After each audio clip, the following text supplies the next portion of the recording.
આપણી સાથે રમેશભાઈ ચૌધરી જોડાયા છે. રમેશભાઈ, ખેતી બેંકમાં જે સાધારણ સભા પહેલા 2-3 ખેડૂત પ્રતિનિધિની અટકાયત થઈ તમારા સહિત, બરાબર?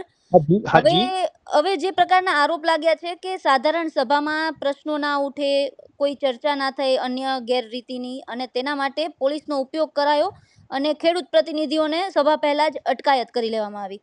તો હાજી રમેશભાઈ, એ જણાવો કે ખેતી બેંકમાં આપની જવાબદારી વિશે પણ જાણવું છે, અને આખો વિવાદ આખો જે શું હતો એના મુદ્દે જાણવું છે આપની પાસેથી.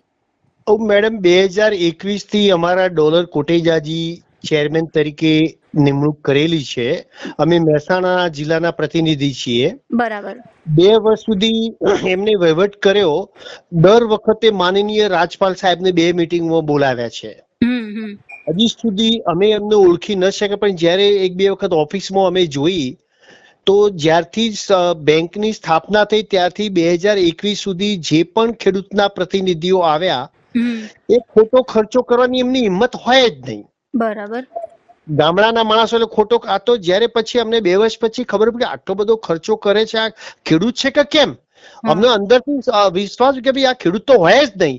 અને છેવટે અલ્ટિમેટલી 2024-25 અમારી ત્રીજી મીટિંગ ગુજરાત ચેમ્બર ઓફ કોમર્સમાં થઈ. એ વખતે અમને ખબર પડી કે આ તો ખોટા ખર્ચા કરી રહ્યા છે, ખોટી લોનો આપી રહ્યા છે, આ ખેડૂતોનું ખૂબ જ મોટું નુકસાન થવાનું અમને ક્લિયર કટ દેખાઈ આવ્યું.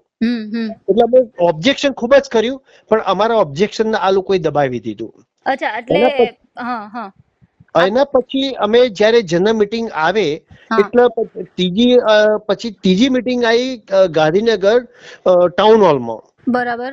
હવે જ્યારે કોઈ પણ નિયમ મુજબ જ્યારે general meeting no press not આવે એટલે ખેડૂતોના જે પણ ગ્રીવન્સીસ હોય એ અમારે એમનું ઓફિશિયલી લેખિત આપવાના કે ભાઈ આટલા આટલા ખેડૂતોના મુદ્દા છે તો જનરલ મીટિંગમાં ચર્ચા કરવા વિનંતી છે.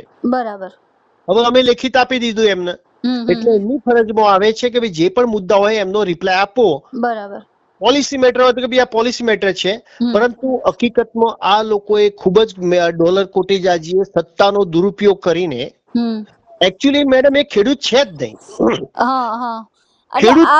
આ વાત અમને પણ જે ચર્ચા દરમિયાન આખી વાતમાં જે સામે આવી રહ્યું છે એના વિશે જાણવું જ હતું આપની પાસેથી, કે એવી પણ વાત સામે આવે છે કે ડોલર કોટેજા છે તે પોતે ખેડૂત ખાતેદાર નથી. તો આ વાતમાં તથ્ય છે ખરા? બિલકુલ વાત સાચી છે મેડમ.